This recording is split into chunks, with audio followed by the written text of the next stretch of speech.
All right, another week in the books. Another Duyes Boys win on the books. Back in the win column. It's good to be back. We are here. I'm here with my two co-hosts, Shaine Patrick and Dan Ruggiero. We are also here with not a member of the Coast Guard and Spence Freeman, but a member of the United States Marines and Gian Avedisian. Gian, if you want to give What's a shout out. going Thank you for having me. These are, all these people show me love and stuff like that. It's good to be on here. Talk some smack, talk some, basketball and all that, and give flowers when flowers are needed to be gifts. So Danny and Shaine, you want to give a hello to the audience listening today? What's going on, everybody? Good to be back for another week. All right. So Danny, I want to have you start. We'll start recapping our picks this week. Kind of what went well if you bet with us, what didn't go well, and then we'll move on to some fun stuff with the pod today. Spreads were definitely good this week. I think my heartbreaker that didn't hit was Game Breakers against Air Mambas. I think you guys played. I had it at 22.5. You guys won by 21. So I'm a little upset about that. Tough. Hachi's that combo didn't hit. He shot enough to make it hit, but sometimes they're not falling, but that's okay. Duyes boys don't cover in overtime. They get it to 3 points. I think overall this was a pretty good week. Consistency. I mean, it wasn't favorites cashing, but it was all within a few possessions of the margins that we set. So we're looking to have another closely. Yeah, we're looking to have another good week this week. Love to hear it. And sometimes picking those close games is tough. I think you did a pretty good job, though. I mean, if the game is decided by a point or two compared to the spread, I think you did a good job setting them. So, we have a week off coming up. Everyone's away for the 4th of July, so it'll be nice to kind of recharge. I know MVP Gian probably needs a week off from his back hurting, carrying the load over there. So, we'll see how it goes. But, to get into some fun stuff, we're going to shake it up this week. We're not going to talk too much about those games. You guys all heard them on the post-game show. You heard Joey and the interns talk about those. You guys watched them. From now on, we're going to more so recap our spreads, do some fun stuff, and then we'll talk about spreads for the next week. So, with our guest here, Gian, we do want to kind of have some questions for you and have you talk a little bit about the league for the guys. So like I mentioned, Gian, you are a member of the United States Marines. You are from Coventry, Rhode Island. So you want to give us a little bit of a rundown on how that came to be, how you ended up enlisting, doing all that, and what kind of got you here.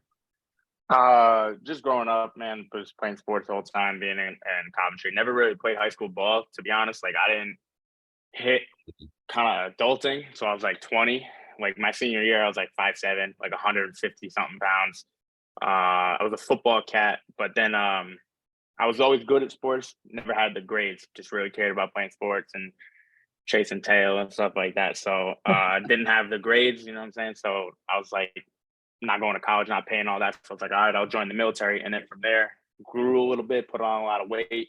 Always had the skills, so now I had the body and athleticism.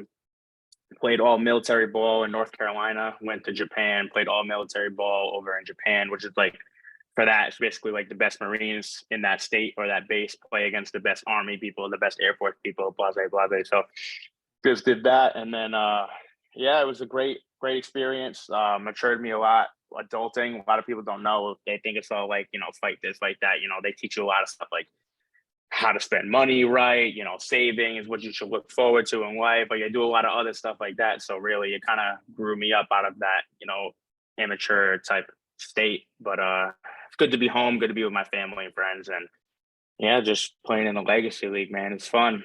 It's a good thing about this league too, is a lot of people are I don't want to play in that. It doesn't seem this, it doesn't seem that. Oh, it is just dunking. It's it's a lot harder than people think it is, man. People think it's just running fast break, dunking on people left and right. You got people that are real hoopers playing in this league, and it's tough to get a bucket sometimes. So, but it's cool, man. It's cool. I'm glad to be here. I'm glad to be with the team that I'm with now, and that's no shade to who I was before. A lot of them are the same players and stuff, but we got it clicking right now, as the league knows, and it's good to be here, man. So, and it's really cool for everybody, including us, to kind of hear. I think a lot of people know everybody on the surface as what they are on the basketball court, but it's really cool to hear about guys, personal lives and who they really are as people, because I think that's the most important thing. Everyone talks about Spence being a jokester, but Spence is a member of the Coast Guard. He's a guy who's really got his head on his shoulders, and you were the kind of the same thing. It's everyone knows that Gian go out there and give you 50, but they might not know Gian the person. So it's really cool for us to be able to have you be able to do that. And for everyone to kind of get to know you. I know they know a lot about Danny being a doctor and a lot about Shaine being the Not a doctor yet. Foot doctor, man, Doctor, getting yeah. feet rubs. about Shaine being the new head honcho over at Top Golf, and they might know about me being a musician and doing all that shit. So, it's just really cool to have everybody, showing who they really are as people and being able to do this on the podcast and kind of form that community. So I know Danny also has a few questions for you regarding your team this year. So I'm going to pass it over to Danny, let him kind of ask you that. Yeah, you kind of Sure. touched on it at the end there because you were saying it's a lot of the same guys for your team this year. I want to know, I think of the 7 guys that you have on your roster for the Game Breakers, I think 5 of them came over with you from the Warriors. So what kind of led to that, making a new team rather than sticking with what you guys had and just adding a few pieces? To be honest, we didn't hear nothing. That's really what it is. It was like the season was coming up, signups were coming up, and I was like, yo, what are we doing? I was talking to Ant. I was like, what are we doing? What are we trying to do? With Charles playing? Is Henry playing? Is this person playing? Like, what do you want to do? And I remember at the end of last season when we beat Bogey Kicks in the playoffs, I talked to Dave because I played with Dave in a Sunday night league, not with him, but against him. And I talked to him. I was like, yo, if I can make my own shit, you want to run? And he was like, yeah. Definitely. So then, Hashi is my best friend. People don't know, but Joe Sek, he's my brother. He moved into my house in the high school. So kind of adopted brother type deal, but he's my brother. So I was like, yo, you want to play? So that's 2 of my close people. So I was like, you know what? I'm just going to make my own team. So then I hit up Dave. And then from there, we took Ant and Serge because they didn't hear nothing. And then Charles is like, he's my guy, but he plays in 2 other leagues and this and that. So I was like, I got to save Charles' spot.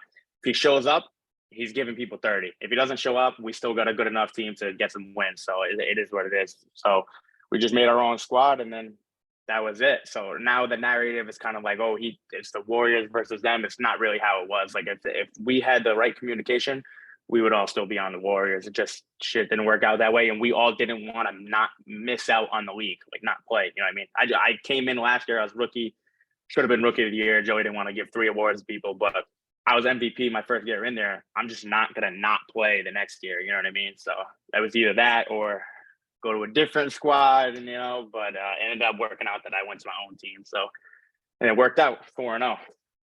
So, And then I gotta ask Pete, I gotta ask him because of the attendance. He was talking about Charles. Will he be there next week or do you not know? Or yeah, so he plays. I talk to him every week. He plays in another outdoor league. It's right around on the same day, same time. So depending on the times, he'll be there.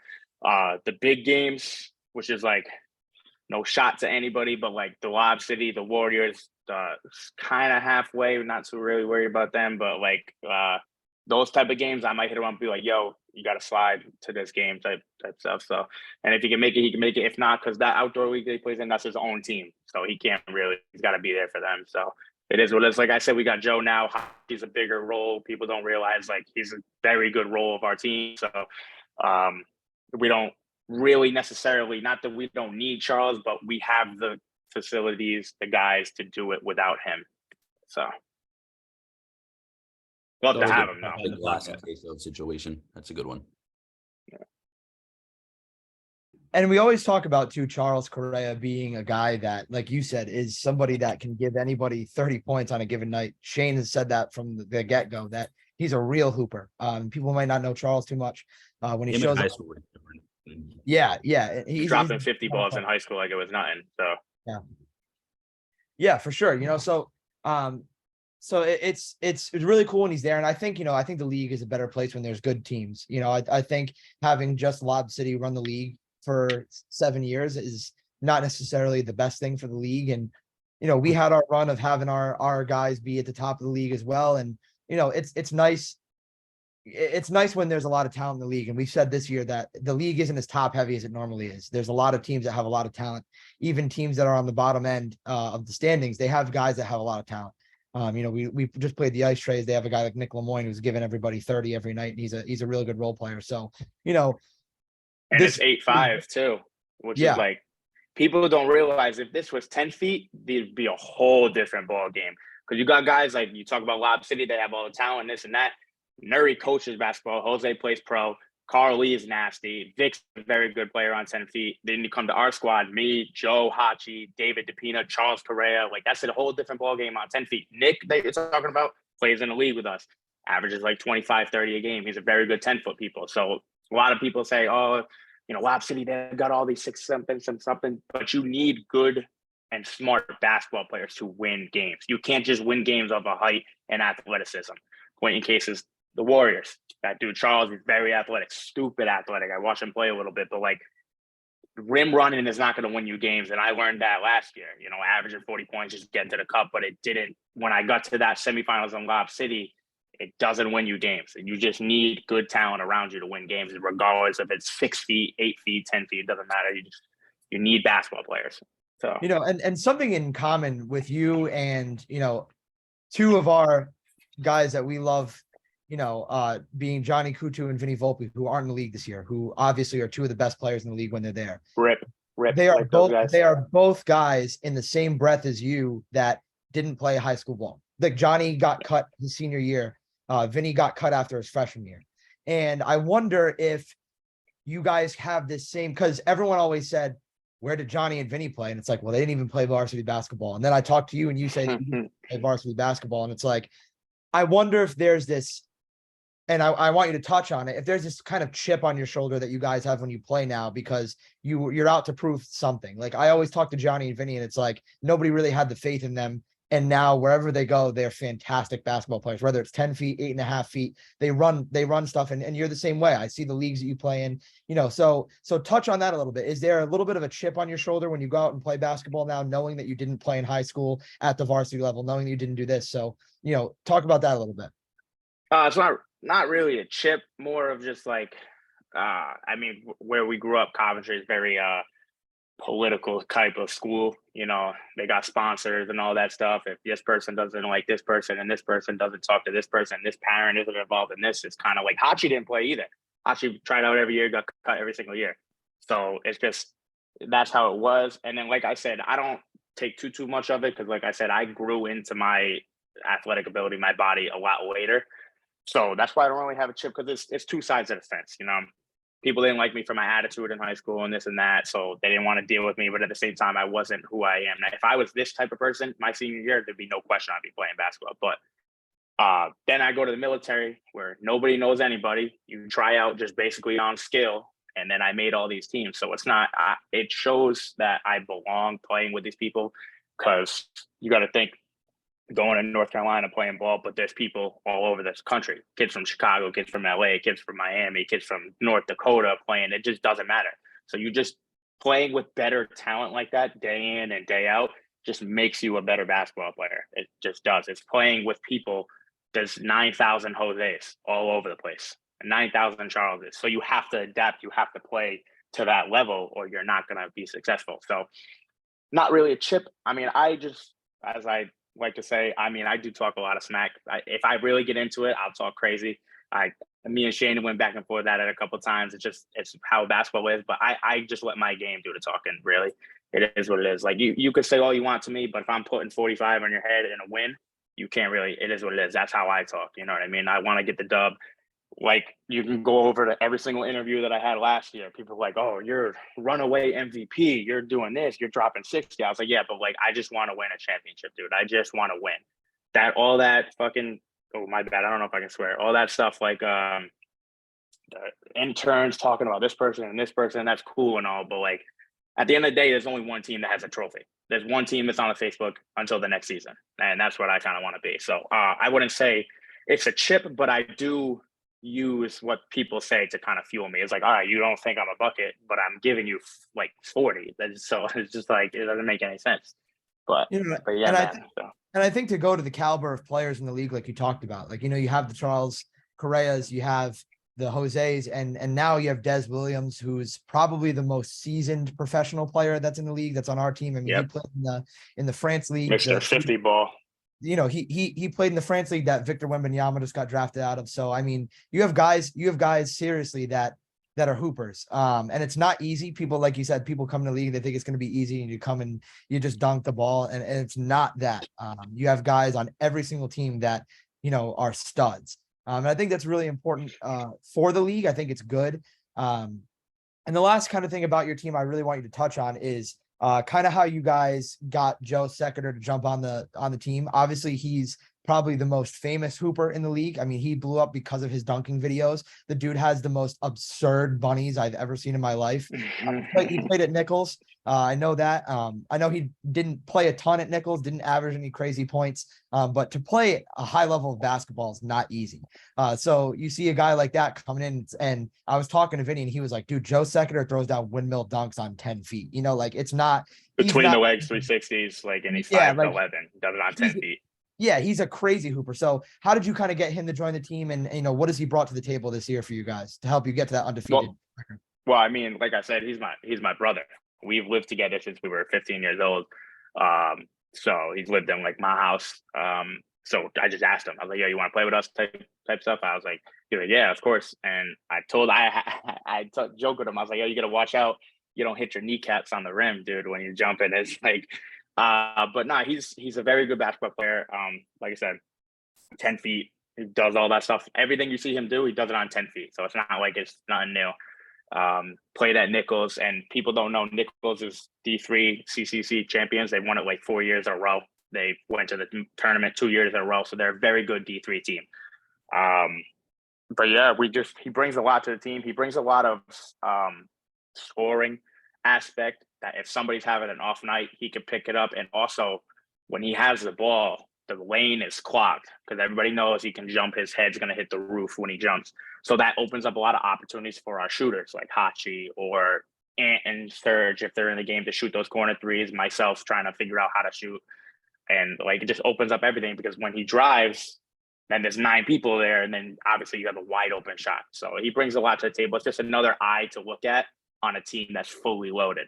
When you have too many guys that you have to worry about, then it turns into that one-on-one game, and that's what we want. We want to go one-on-one with people. So if you try to focus on just one person, the other 3 are going to kill you. You have to play us one-on-one, and that's what we want teams to do.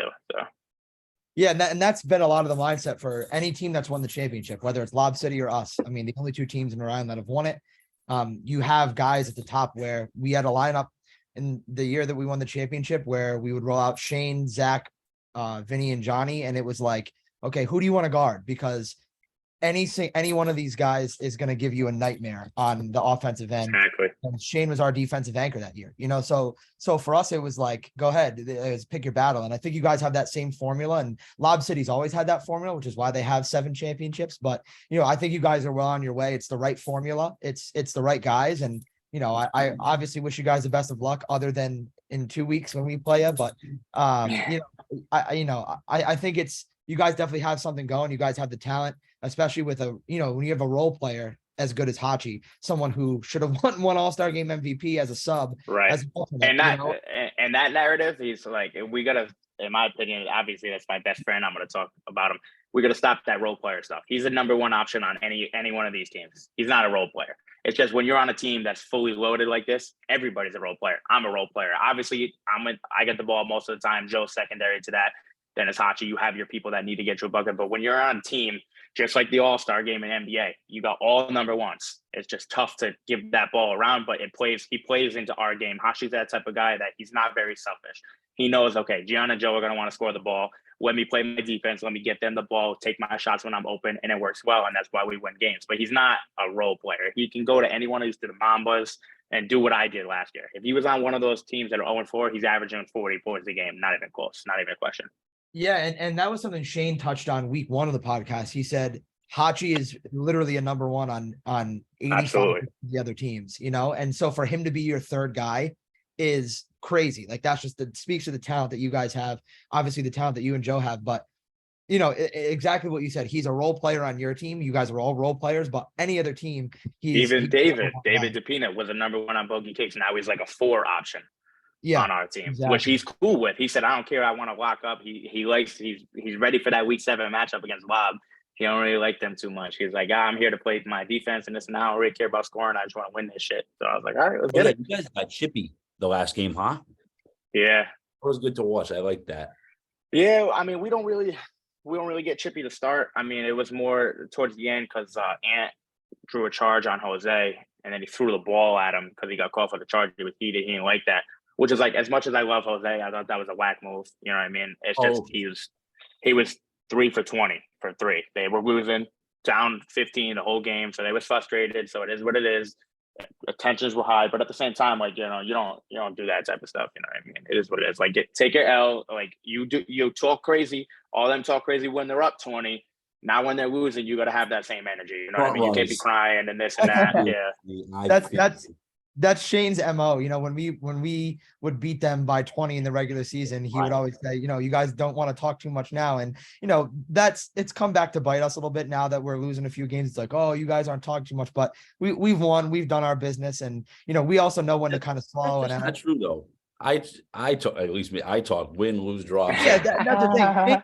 Shane talks no matter what. So, at least I have the respect for that. It's like, if we're down 20, Shane's still going to tell you suck. And I appreciate that. He's the Patrick Beverly, Draymond Green of the league. And, it sucks that we're not going to have him the rest of the way. But, Lob City obviously has the talent. They know that they've done it a million times, and they know that they can do it whenever they really want to. So, it's definitely frustrating to lose. We felt that this year. It's not fun losing. No one enjoys it. And, it is what it is. But, I think the last thing I really want to ask is, do you guys think that this year, obviously of your week 7 rematch against Lob, do you think that this year you guys 100% have the pieces to make that playoff push? I know last year you guys lost your first couple games and then you guys won out until the playoffs.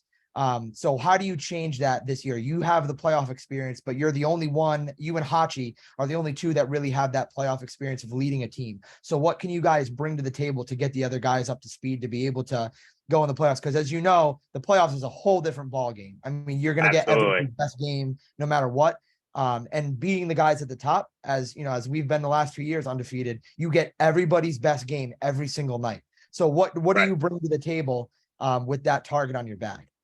I think we got it already. People don't realize they see, Lab City and all that stuff where we played them. Yes, I give them 100% credit. They didn't have the guys that they had. It's a whole different ball game when Carl, Vic, Cody, and Colin are there. 100%. We all know that. But people don't realize they were down 15-20 the entire game.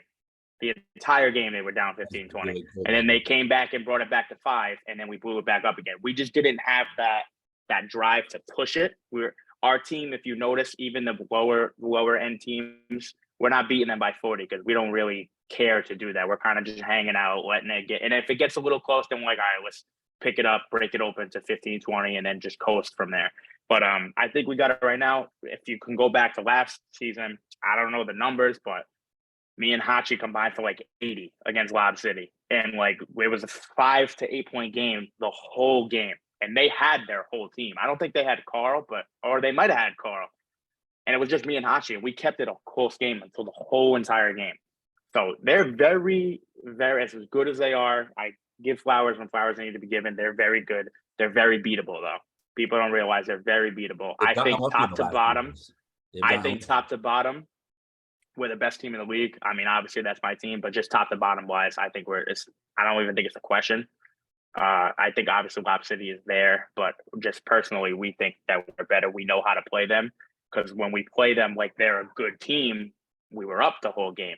Granted, they're missing players and stuff like that, but we play good teams as good teams, and we know when we can coast and still win a game. So I think we got it right now. It's just more of trusting ourselves, not getting frustrated, and not getting into all that chitter chat stuff. When we were playing Lob City and they were doing all that, like crying to the refs and talking this and that, I'm telling everybody, yo, don't worry about that. We're winning. Win the game. Don't worry about all that stuff. Win the game. We don't want to feed into what they're doing. See how they're all aggravated? That's because they're losing. Let's just keep it going. Let's win and then see how it goes. We'll play them again in week 7. Let's say they beat us. We're the 1 and 2 seeds. This is the track for the finals, baby. You know what I mean? We're going to see them again in the playoffs anyways, whether it's semifinals or finals. So, we'd like to win. Be up 2-0 on them and get that mental note. But, I think we got it. So we just got to keep playing our game, man. Yeah. And even in that playoff game last year, it was a close game the whole time. And we watched it. It was right before our game versus the Werewolves. And that was the game that Charles showed up after the game. He thought the game was at a different time. And we said 100%, if you guys have Charles that game, you win. No doubt. Because you guys were playing out of your minds that game. I just pulled it up. I pulled up the box score. You and Hachi combined for 72 of your 78 points. So that just goes to the point you're making that like now you've got a little bit more depth that it's a whole different ball game when it comes to the playoffs. And in that game, Absolutely. you and Hachi are drawing their two best defenders. So now when they got to throw 4 guys at you, it's like, all right, so who's going to get the worst defender? Go at them. And David DePina can drop 30. Joe can drop 30. So it doesn't matter who's guarding them. So it's going to be tough. It's going to be a tough matchup. I'm super excited to watch it. I think it's going to be a good run in the playoffs. I think there's no real easy outs this year. I think it's going to be a good run the whole way. So I'm super excited for it. I know everybody's excited for it, but does anybody else have questions for Gian before we move on to the next segment for today? Shaine and Danny.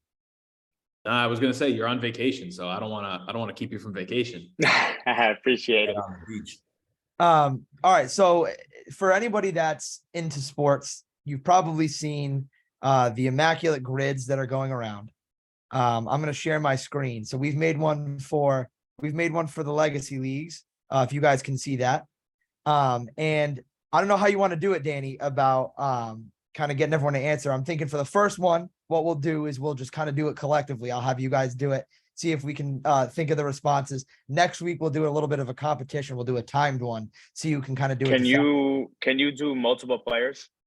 Yeah. Like, so there's I'm sorry. players. The same player. So like if for Lab City, can I do the same player for all 3? So that's what we're going to do. So we're going to say you can't reuse players. Okay. There is enough that you can complete this because I've completed it. Joey's completed it without using players twice. So we're going to do it collectively to get everybody kind of on the same page about how this works. Next week, we're going to make it a competition. I know Danny's going to probably be the one that cruises through this as our Legacy Leagues historian. But we'll go around and we'll kind of see the ideas here. We can talk about if multiple players fulfill a category, we'll talk about who those guys might be. I know off the top of my head, there's a few for each one. I might forget them, but I have one that fulfills each one. So let's kind of go down and brainstorm here. For the audience that's watching on YouTube, you can do this. For the other guys who are just listening, we're going to post this on social media so you guys can fill it out on your own. We're going to have one every week going up. So let's start. Let's get right into it.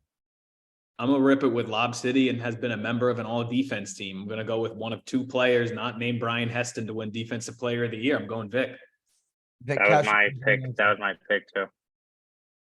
All right. So we got the middle section filled out, and I'm eventually gonna can I type on this? That might be this is great. Hold on. Vic. Beautiful. Can you guys see that? Yes. Yes. All right, sweet. So we got Vic in that slot. All right. The next category, what do we want to jump to? 75 career 3-pointers, Lab City. Yeah. It's gotta be Cody. All right. So here's what I'm gonna say. There is only one player that fulfills the bottom category for Lob City of 1,000 career points. So if we use Cody on 75 career 3-pointers made, we're not gonna be able to fill that bottom part. That's why I asked if you could do both, because I know he's had both. Yes. I know he's the 1,000-point scorer, and so we'll do Cody for 1,000 points then. Yeah, so we'll use Cody for 1,000 points. So we got Cody Crawford down there for 1,000 career points. Do we want to round out the Lob City with the last guy? There's only one other guy who has made 75 career 3-pointers for Lob City. Go ahead, Shaine. Shaine's the only one that hasn't said nothing. I can't remember his name, but he's sitting on the bench. Oh no, Jose definitely name me 7x3s.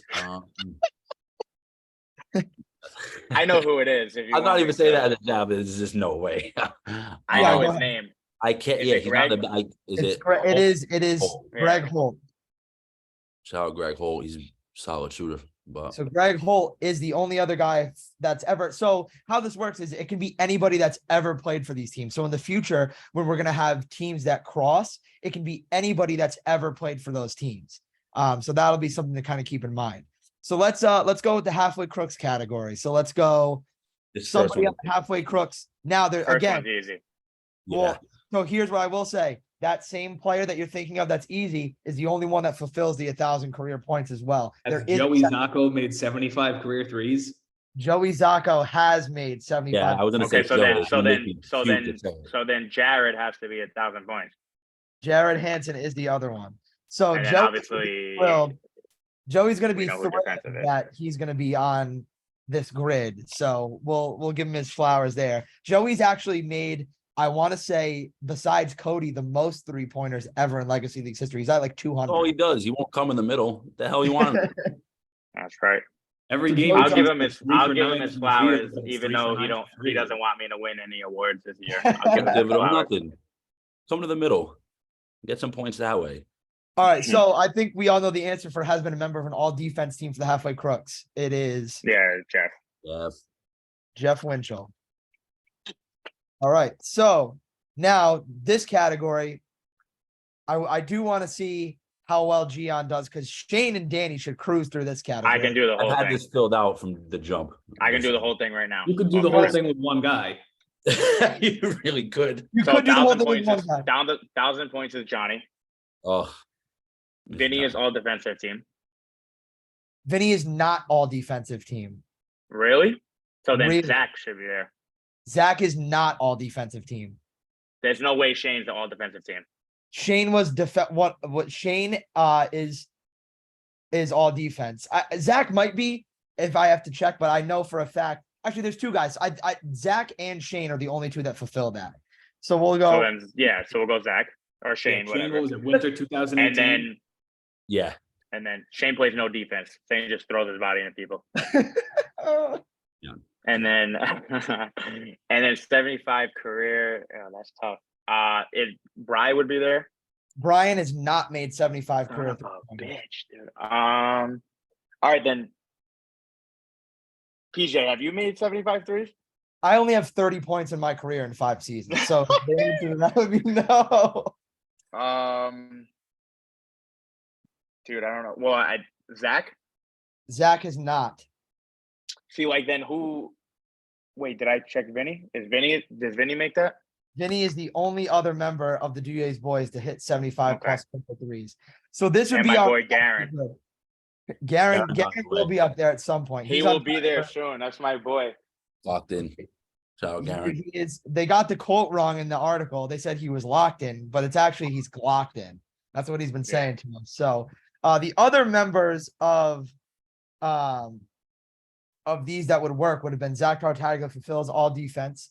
I said Zach, and you said no. Yeah, I checked. You're correct. So Zach would have Thank fulfilled that as well. But Vinny, Johnny also would have worked here, but since we're not using repeat players, Johnny fulfills that 1,000 points. But Johnny has also been a member of the all defense team, and Johnny also fulfills the 75. Shout out Johnny, man. Don't make me cry. Hall of Fame, 100%. Once you guys start, I dropped my headset. Captain America for sure. Once you guys start doing Hall of Fame people, he's got to be there first ballot Hall of Famer. You know, and that's actually something that we can touch on too. Now that we kind of completed this, and so for all our listeners, like I said, we'll post this for you guys to fill out, and then I have a way harder one for next week. It's gonna take a while, but I even stumped Joey, and it was a halfway crux question. So, but you know, to talk about that, I actually brought the Hall of Fame up to Joey last week, and we were talking about who are the guys that are pretty much automatic locks for the Hall of Fame, whether they're still playing or they're retired. You know, and so I kind of want to touch on this and talk about it. You know, who in your mind are the MVPs for people that are either out of the league or in the league? You know, someone that you just mentioned, Johnny, I think he's a lock. He's the second fastest person to 1,000 points. He's a champion. He has been a finals MVP, never won a regular season MVP, which is crazy. He's been robbed like about 3 times. 2-time All-Star Game MVP, all defensive team every single year, all first team every single year. Pretty sure he won Rookie of the Year his first year. So, you know, Johnny has all the accolades to make it. I think any of those guys that have ever touched that 1,000 points, like a Cody Crawford's a lock, Jared Hampton's a lock. And I would say that Brian Heston is the other one. If I had to do, you want to give 5? Can I do 3 that's not playing and then 3 that are playing right now? Yeah, let's do that. Let's everybody go around and try to say some different guys. So go ahead, Gian. All right. So my 3 that are not playing would be Johnny and Brian, 100%. Those would be my 2 locks. And then just tough because I only played last year. So probably Vinny. I think Vinny can get it done. So I brought that up to Joey too, and I said I think. And I'm Vinny's- not saying this for everybody that's listening and watching. I'm not saying this because there's 3 DJ boys here. The people that are new and the interns that are new, if you've seen them play, they're very good basketball players. They're not just, I'm not sucking up to nobody. So Well, yeah, well, I appreciate that. We think Vinny's a Hall of Famer, you know, and I think somebody that probably doesn't get in, but has been a great player is someone like Zach. He probably doesn't get in because he was always the third option, even though he's an unbelievable basketball player. But, you know, I think Vinny being most improved player, averaging 30 points a game, he's probably up there. He didn't get his 1,000 points, but Johnny and Vinny's careers also aren't necessarily over. I've been talking to them. There's a potential for a revival next come season. back. But I talked to them and I said, you got so many people playing now. you know, I talked to Johnny and Vinny and I said, if we can get, because Zach hasn't played basketball in over a year now. Zach's like, he's like girlfriend, he's got a job. But I said, you know, if we can get the championship team to run it back one more time, would you guys do? Yeah. I will walk away. What'd you say? I'll walk away. We'll win a championship. You heard it here first. I will never touch a ball in the legacy leagues again if that's what we do. If the back together, I'm done. I told them that. I said, if we can get the guys back together for one more season, I think everybody's good to hang them up after that. But if we're gonna do it, we're gonna go for a championship one more time. Can we wait till I come back to Rhode Island though? Because if this is happening, I want to be back in on it. I think if we could do a revival for one more season, I think we'd bring back Johnny, Vinny, and Zach, and then I think you keep Dez and Brian. I think that's all you need. If you can get those 2 back. Or not, and Zach too. You can get those 3 back. You guys will be right there. Yeah, you know, and I think it'd be fun. But I think if we're gonna do it, we're gonna run one more year. I'm gonna get GM Pete is gonna get on the phones and convince the guys for one more season. But I told him, I said, you might get into the Hall of Fame just off front office business. You know, and so you structured some of the best teams. If you put that together, that first ballot GM, it's done. You know, so I'm hoping to get the Greg Popovich treatment when I retire of being the GM. I mean, I put together all these teams and do my bidding. So you know, if I can make one more run as a GM and pair those 3 with Dez and Brian and Shaine and me and Danny come back and that's our 9. I mean, I'm good with that. You know, I think I'll let my UWG guys go make their own team with all their friends. Shout out to everyone that's on the team now, but it's just different. That would if we can make one more championship run with the OG guys, I mean, I'm down to do it. And I think if you throw Dez and Brian, because Dez and Brian haven't won a championship, so we got to bring them to the coattails. Brian's been there for our last 2 undefeated seasons. We got to bring them along, and I think if we were able to do that, it'd be fun, and I think it'd be our last ride there. So to get back to the Hall of Fame stuff, Danny and Shaine, give me some guys that are currently playing, even if their careers are young. So I think Gian's a lock because he's an MVP. He's been averaging, you know, plus 30 points for his 2 seasons. So Gian, a lot of spots in the record book too. Yeah, ton. I mean, dude, 90 points in a game. That's doing Wilt Chamberlain numbers out here. So, you know, to speculate, guys whose careers aren't done, who are going to be potential for the Hall of Fame. So let's keep out like Vic Cashew will be in. Any of those Lob City guys are going to be in because of how many championships they've won. But you know, let's go other guys that if they continue their career, where they could potentially be. So if Brian Yars is able to win a championship with a new team because he was an MVP, is he somebody that makes a Hall of Fame? So let's talk about that. Give me those ideas. He's a name I was going to bring up because, you know, he had the MVP a couple years ago. He came back. He won a 5th man of the year. He's well-rounded. He's shown you every night what he can do in whatever role he has on your team. So he's a guy, I think he's close to 1,000 points too. So his career's been long enough that I think he gets it. And another person that is gone that I talked with Joey about, and he was like, I don't know. But I mean, Danny, you brought it up to me last week. We were talking about this, and I think you kind of have to put him in is a Gino Forte. Gino's a plus 1,000 point scorer in the league. I know that's Shaine's boy. I honestly love Gino. He's a great dude. But I think that's the little dude, right? Yeah, that's the little dude. Let's leave him open. That's what we call him. We call him leave him open.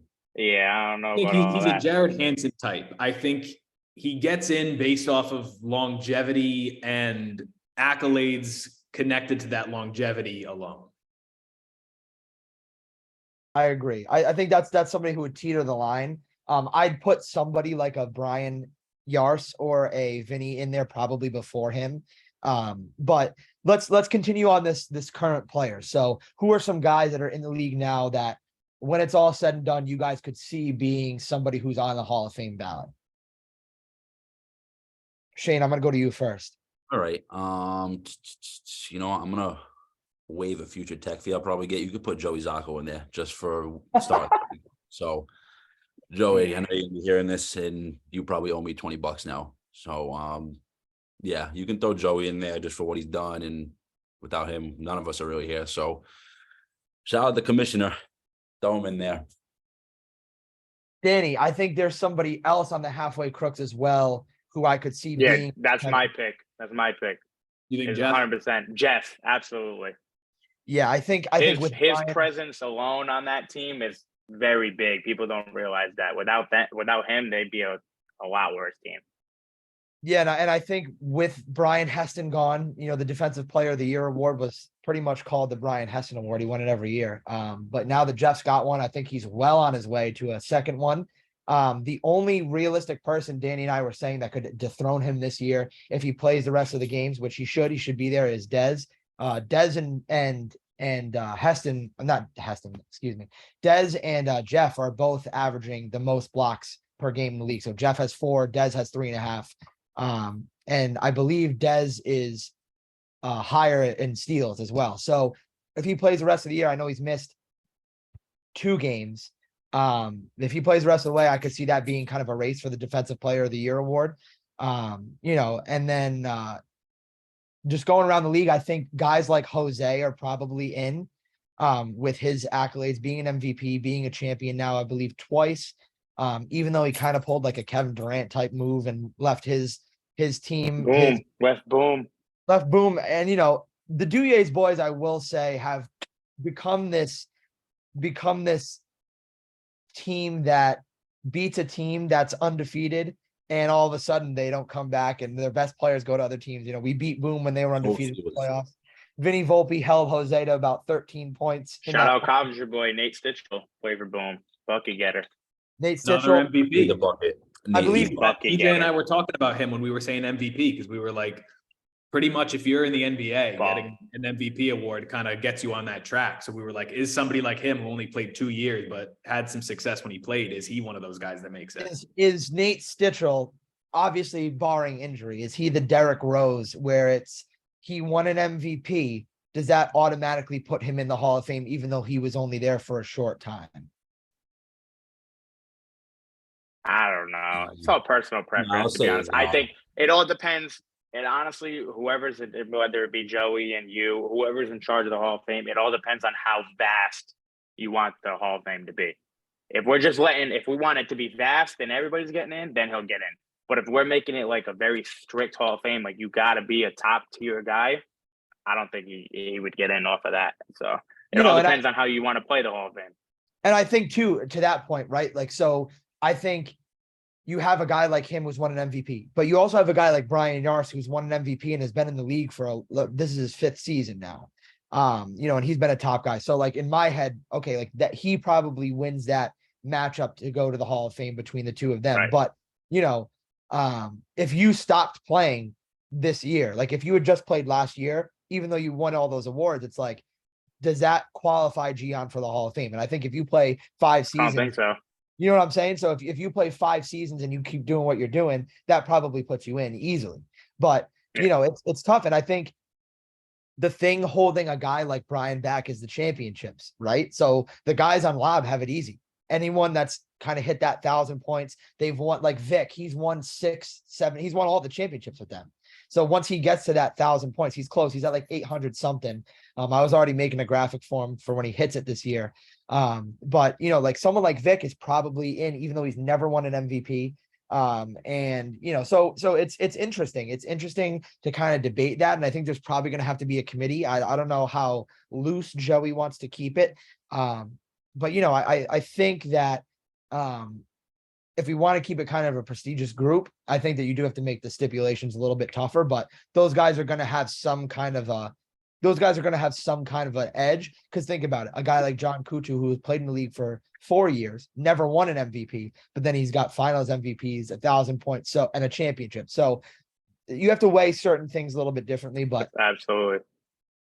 for sure. So if there's anybody else that wants to kind of throw another name out there, we can do that. If not, I do want to go over Danny's picks kind of for next week. I don't know if you have them lined out.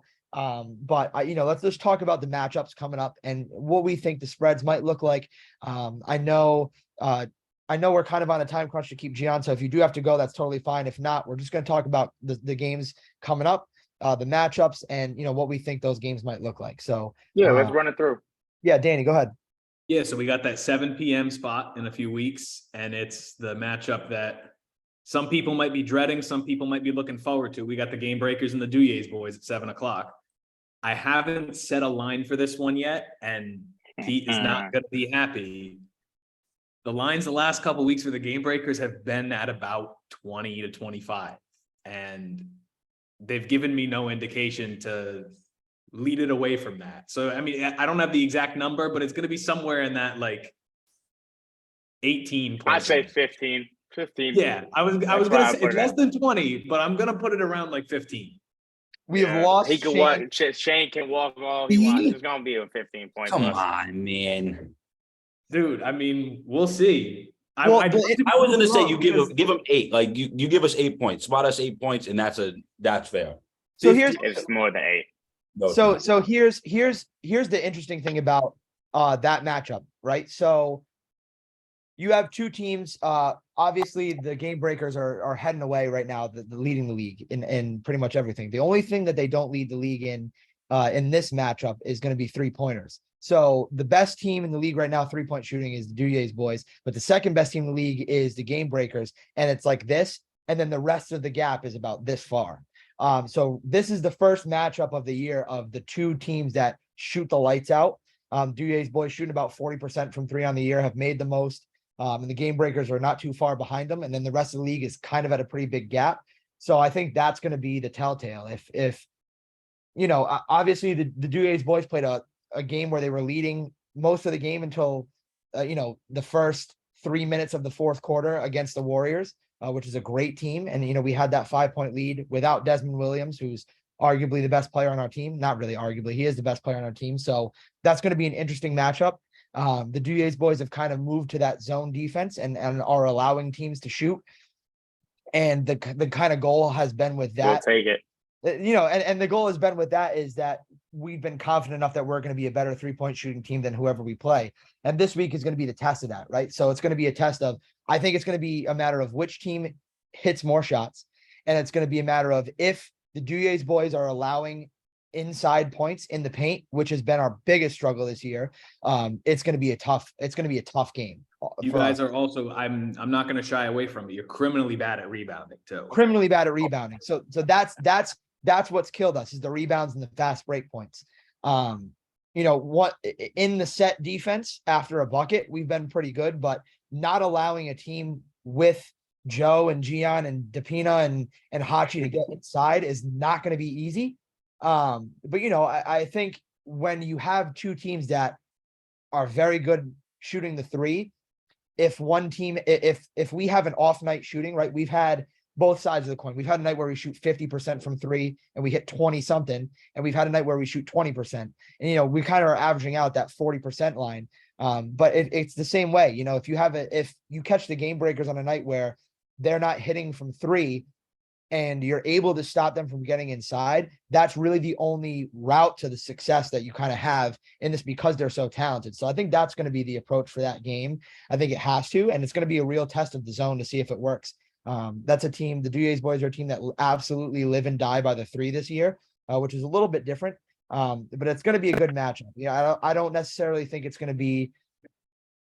going to be out of it the whole game. But I definitely think I don't think so either. I don't think so. I'm not sitting here thinking we're gonna destroy y'all. Like I said, I give flowers. You got Dez. Dez is gonna be a very big problem.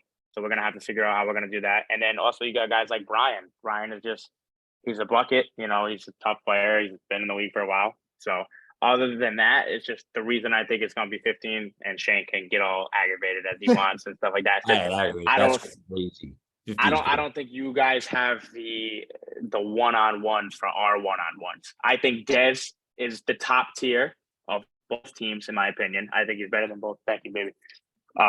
Than both. But other than that, I would take our rest of our guys. So we'll say it's me and Dez. I'll take Dez over me. But other than that, the 2 through whatever, I think we fill those gaps. And I just asked this just to because I know he's gonna be listening, and I know when he hears it, he's gonna tap into a different level. Did you just put yourself over Brian? Mhm. Okay. I'm not asking that because I listen. That's my best friend. Him and Des are, and you listen. You can hoop. I've given you your flowers plenty of time, but I asked that specifically because I know He wants to put Brian in some.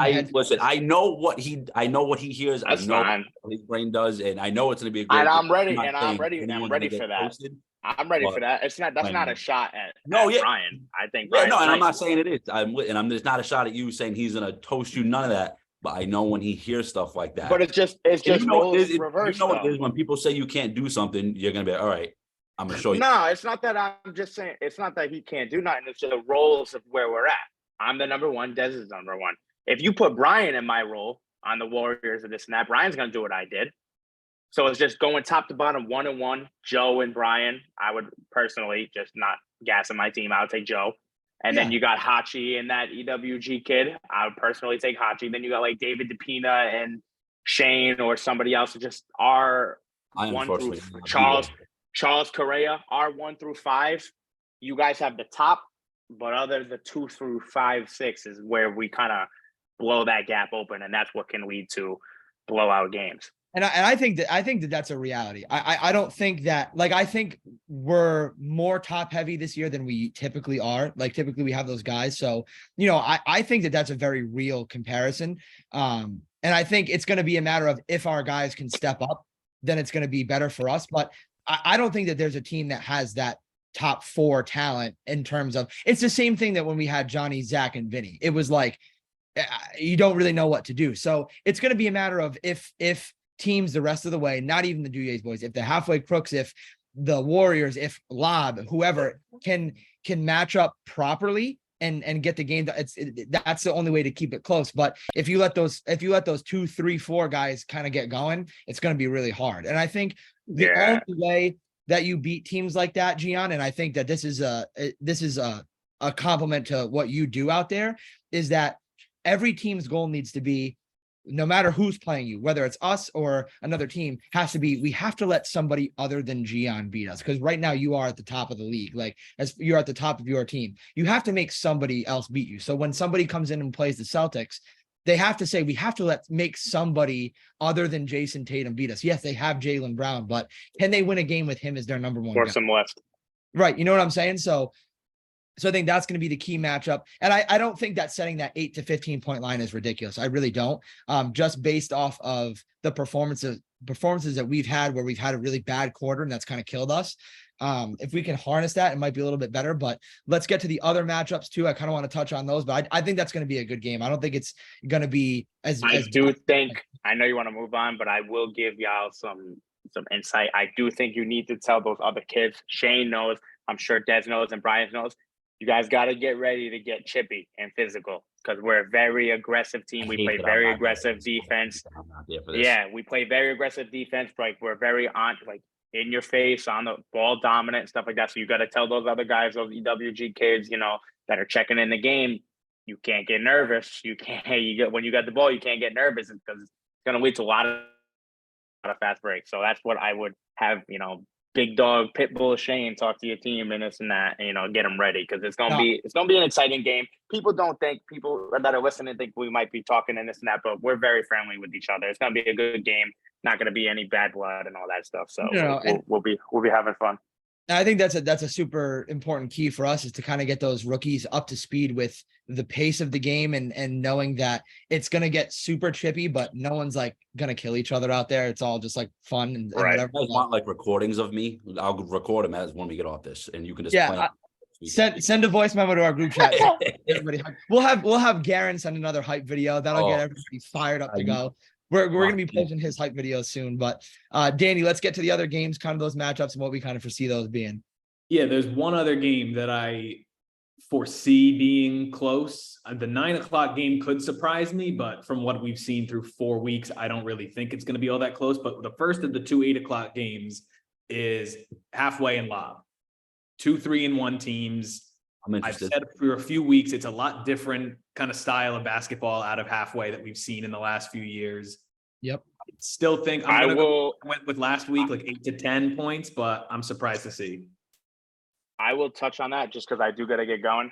But I'll touch on that, and then if y'all have anything else for me before I get out of here, I don't think it's going to be a close game. I think it's going to be higher than that, 8 to 10. That's not a shot at Joey and them. It's just physical wise and the one-on-one matchups, and just because you got, Vic is going to be all over Spence, and then Jose is going to be going at who? That other tall, dark, I don't know his name. The other tall Devin dude. Devon Pina. No, Dominique. No, the other one. Dom Langston. Dom Langston. Right. And then you got Carl Lee on Devin Devon Pina or Jeff Winslow. So I think the talent wise, the gap of the talent wise, basketball wise, is what's going to blow that game open. And then you have, even like Jared Hansen is going to have to guard like Cody, or like what if Colin's playing? What if he plays? It's just That's the the talent big thing gap with setting of those that lines team. for lob is you don't know what the attendance is going to be these last couple of weeks Exactly. with the injury report or who's going to show up. So like if they all show that's up, then gonna 20 points is I reasonable. talked to Cody. That's going to bite them, and he knows that's probably going to bite them if that keeps happening in the end of the season. If they're all there, man, they're a tough team to beat. But it's just who's going to show up, because you're preparing your game. Like even as a team, you're game planning for, all right, we're not going to let Carl get to the basket. We're going to let Jose shoot. We're going to let Nuri handle the ball. We want Nuri to be a point guard, even though he's a very good point guard. That he's not a point guard. Right. So, but then these guys don't show up, and now you have to adjust on the fly and this and that. So it's tough, but it's also can benefit you. Okay, now they just strictly have Jose. So now we can throw 2 people at Jose, So it's just like that. But I think that game is more, what did you say, 8 to 10? I think that's a good spread. I would personally take the over. That's what I would bet on that. That's not a shot at halfway. It's just, and I said this to Devin. I said to Devin Pina when they're sitting there, they're a very good basketball team halfway, but they don't have a guy. Like they don't have one guy like, okay, we need a bucket. We need a bucket. Who is going to get us a bucket? We are getting a run ran on us. We need to go get a bucket to shut this up. They don't have that.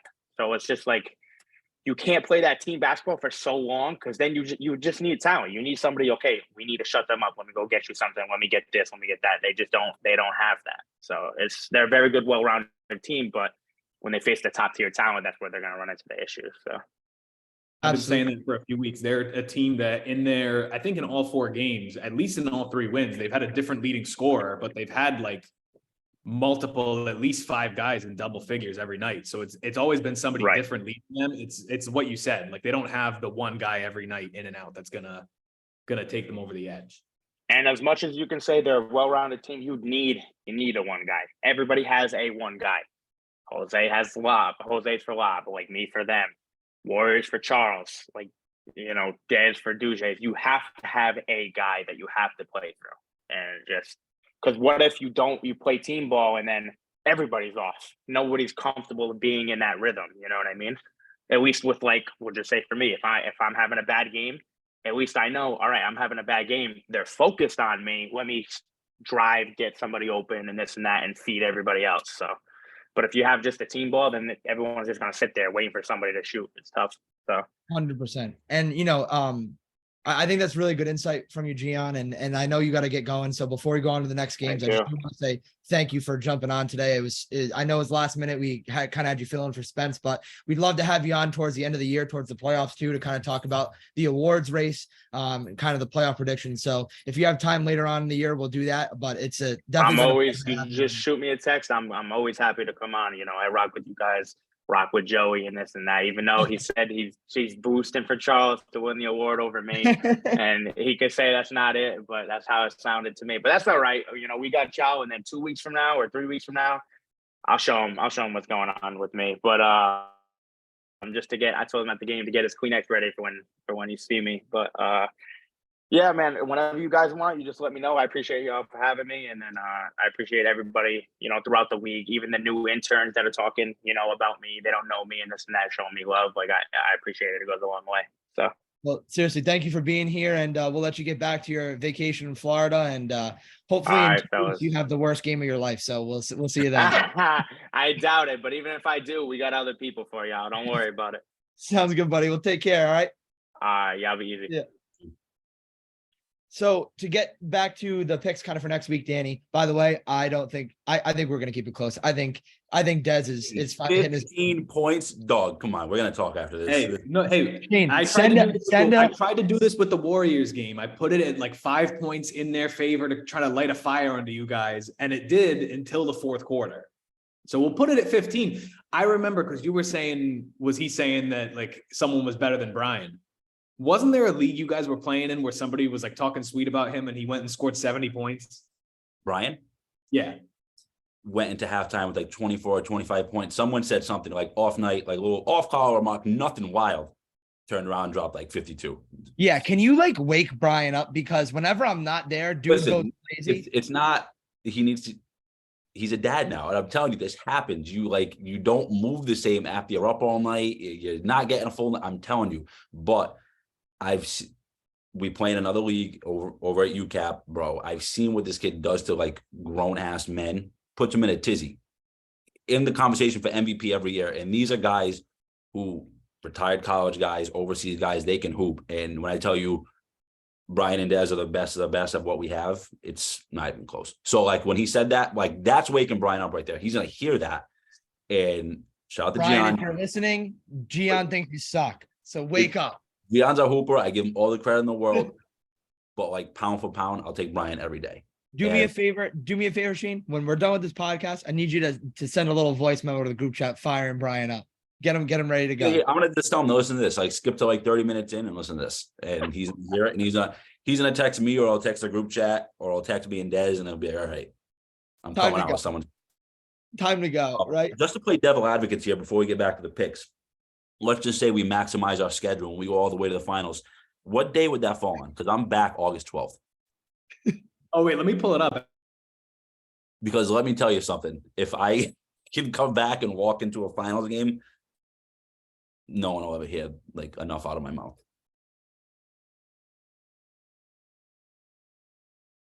Hey, Finals August 22nd. We'll get there for you, Shane. I promise. We'll get to the finals. I'll I'll be back for the semis, if that's the case. Yeah, I think the semis are on the 15th. Semis is when we would face the 1 or the 2 seed, depending on what side we're on. I'm in. So game breakers are Get wild. me to the semis. Get me to the semis. And we're gonna see who just throws their bodies around on defense. Don't worry. I knew that'd fire you up. So I heard that. I'm literally gonna post that while I sleep. I'm gonna look at it. I'll make you an edit that says I only throw my body around, so you can sleep on it and put it on your ceiling or something. Don't sleep on me defensively. There's a bunch of MVP materials who have come to town. I'll never forget the last year. You gave Devin, averaging 30, future MVP, got silenced 14 points. I don't want to hear it. All right, Danny, let's get to our other Let's go pick. to the second 8 o'clock game. It's the Rhode Island Warriors and the Air Mambas. If I'm the Warriors, I take this game and I let Marvin and Charles and everybody on the team get as much practice shooting threes as possible after last week against Lob. It's probably gonna be like 20 points if I had to take a guess. Like this Who would be is a the trap Warriors game. and who? What was it? Warriors and who? And The Air Mambas. Mambas. I feel like this could be a trap game. Once It you could. become Yeah. it's happened to us. Like we have Stampede. This is gonna be a walk in the park, and like it's come down the last minute or two. I'll take back what I said, because I talked with PJ the other day because I was rewatching the games because I didn't get to watch them. I went to the movies with my girlfriend the other night. I didn't get to watch the games live. So I'm watching them the next morning, and I'm watching the Air Mambas game. And I was like, these 3 guys, Mario, G-Day, and Anthony, are very good. And if they had a number 1 and they were 2, 3, 4 instead of 1, 2, 3 on that team, they'd be there. Those 3 guys are really fun to watch. So it's definitely, I get what you say with a trap game, like on the right night, if everything's clicking, And if you catch the Warriors like they were last week, where the shots just weren't falling for them, it could be interesting. You know how it goes. Once you become that team, people like, all right, we gotta beat them. We gotta shut them up, humble them in. And I love that the Duyer's boys are back in the middle of the pack, because this feels like home to me right now. When we were a 4 and 5 It's team, unfortunately comfortable. when we were what, 5-4 team going to the playoffs as a 9 seed, you don't have that target on your back. You get undefeated boom shakalaka with Jose on a night where they beat us by 50 in the beginning of the year, and you come and catch them on a night where they're not expecting it, and you go and you beat them. So I love being in that middle of the pack rather than having a target on our backs. Don't let us get to the semifinals. That's all I'm saying. And then our final game of the night is the 0-4 Ball Don't Lie against the 1-3 Ice Trays. I told Pete this when I was watching the games. I watched Duyer's boys like that night on Tuesday night after the fact. I wake up on Wednesday morning. I watch Game Breakers. I watch Warriors and Lob. And then I'm like, okay, now I got to put on Halfway and Ball Don't Lie. And when I tell you, when you know it's going to be a 47-point shellacking, there's just no interest in watching the game. I'm sitting there watching Ball Don't Lie and Halfway, and I'm just like, I got to the second quarter and I was like, Can't watch. I'm just not interested. So I mean, the irony in their team name, Ball Don't Lie. it lies for them. No, it doesn't. The ball does not lie. They suck. The ball don't Shaine, lie. that is your, like, if a quote could be attributed to a person, that is you. Every single foul shot, every kid that a kid misses, you always say Ball Don't Lie. If he hits both, you go, all right, Ball Don't Lie, you equal foul. The foul, great. But if you The miss benefit of the doubt that I will give them is that their first 4 games were against the top 4 teams in the league. And they're going to get one of those teams again. They're going to get, I think they get Lob again. No, they don't get Lob again. They get the Warriors again, I think. I just feel like they're so demoralized. Like here comes another 0-8 team. And it happened first year in the league. Well, no, this is not their. No, they took a year off and they came back. Okay. So let's just say their first year in the league, they're going to go 0-8. And I've said this a couple weeks ago where you come in and there's one team that they're going to get absolutely ragdolled until they figure out their strengths, get rid of their weaknesses, and replace. No, it's us. Every team is done. That was us. We won 2 games our first year, and we got blown out by 50 in every single loss. And then we said, let's do this. Then we win a championship. You know, it's like you gotta pick and choose your battles. Little tweaks. And they're a team that, like, they're another group that's very passionate about their social media presence. So I see them posting. I definitely they're posting a lot. I give them a lot of credit. They want to be here. They want to compete. And I don't know if it's going to happen for them this year. They might be able to steal a game from playing for next year. But I hope that this doesn't demoralize them. I want them to rebuild, reload, and put together a team, because, like, when you have those teams that are loud online and like to be active, it's more fun when they're good. Joey should open up like a free agency portal. All the kids that like DM him about like wanting to play, not have a team, put them in like some kind of group where like we can pick. Yeah, like, he just puts them on a team. Like Ice Trays is all free agents. I would have absolutely scooped up Nick Lemoyne. Yeah. Like I know a bunch of guys, I want to play. I can't get a team together. If Joey had like just a basket full of people here, you don't have enough, and most teams have enough, or make a team with a bunch of guys who don't know each other, expand the league, do something. But there's got to be some sort of free agency thing going on. Yeah, don't let it even just be like, if there's spots that need to be filled on a team, you fill them. If there's enough guys that want to play a team like that you create and put in there, like as an expansion, go for it. But that's what the Ice Trays were. They were kind of like, they had like 2 guys. They had Gallo and Aday or whatever, and those guys were awesome Blazers, and you know, but I think to do something. Did you say the Milkman? Yeah, he was there last year for them too. Yeah, but you know, but I think if you did some kind of portal, if you had enough free agents, like let people sign up individually, and you kind of go make a pitch to them. Hey, we're this team. We've done this. Would you like to come play with us? These are the guys that we have. We think you would fit. Kind of how we got Shaine, really. Don't let it just be a matter of like scooping the guys up. Like, oh, this guy, we want him. This guy, we want him. Let it be like you're making an offer to these people. Yeah. This is what you could be if you come play with us. Like, this is what your role would be.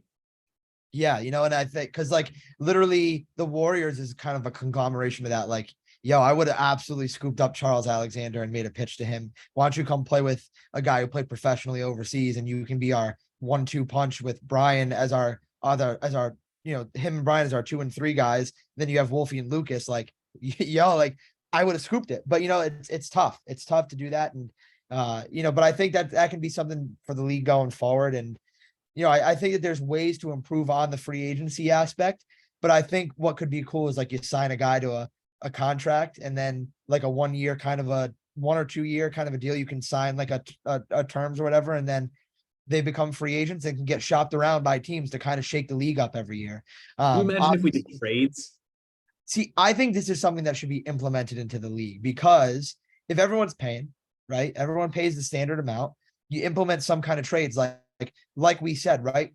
And if you did some kind of draft, you could do a draft. You could turn this into a draft league, right? So a team like Ball Don't Lie, now with all the new players coming in, okay, you can't bring in. So say you keep these 8 core teams. You can't just bring in new teams. Everyone becomes kind of this rookie, and you draft them, and you have a combine, and you have all the GMs of the teams or the captains come watch, and they have their things. So like Ball Don't Lie would get the number 1 overall pick and all this stuff. And you can't necessarily do a lottery, but you do it kind of how the NFL does it. And that would be something that would be super, super, super interesting. If you keep an 8-team league with teams that are in there, and then you can, if you have enough, so once everyone drafts and fills up their teams, then you form these expansion teams, with the leftover guys. That would be a fun segment we could do, because like when you do expansion teams, like you get so many protected players, and then you build the team based off of who's not protected. I would love to see, like, if we got a list to be like, okay, these are guys that we might consider protected. These are guys that we would consider eligible to be drafted. Like, what would an expansion team look like? Yeah, and I think that could be something that Joey looks into, as far as having set teams.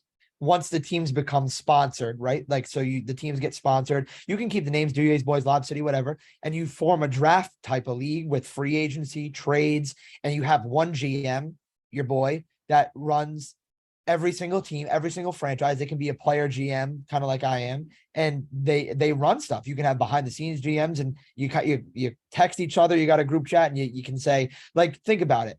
If the Game Breakers wanted to go get assets, you trade someone like a Hachi to an Air Mambas, and you might get a player like Anthony Ramsey and a pick back, like a pick in 2 seasons. They wouldn't make that trade.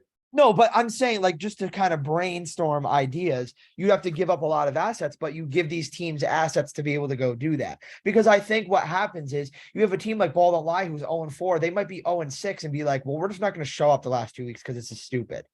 That happens to a lot of teams. A lot of teams you see forfeit the first round of the playoffs because they don't want to go play a Lob City and they're 0-8.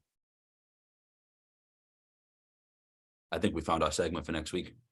Yeah, so I think that's the segment for next week, and kind of what turning the legacy leagues into a draft league with full NBA free agency type of deal and draft would look like. I think that could be something super interesting. Danny, is there any other picks that you want to go over for next week before we get going? I haven't done too deep of a look in the matchup, so like we can brainstorm what we want our player props to be for like next or 2 weeks from now. Really, we got plenty of time to think about it. So I mean, I'm good on the lines for now. Hey, shout out Spence Freeman having his Grant Williams moment. He's on a hit both. He missed both. Get too easy. It's been a great podcast today. We're gonna start doing more stuff like this. If you are listening, you are a player. Just come up to me at the next game. Give me your phone number. We'll get you on the podcast. We love having guys on here. It's fun. We're going to be doing the Immaculate Grid every week and doing some interviews with guys. I definitely want to get Spence on here at some point, get Carlton on here and talk about the Coast Guard, talk about Ohio, talk about all that kind of stuff. So let's get it going. And I think that's going to do it for us today. So Shaine, if you don't have anything else, I'm going to have Danny leave us with his quotes that he is so famous for leaving us with. Dr. Dan, go ahead. Take us away, doctor. If you or a loved one has been beaten by 15 plus points by Lob City, you may be entitled to financial compensation. Have a good week, guys. Have a good week off. Happy 4th of July, and we'll see you in 2 weeks.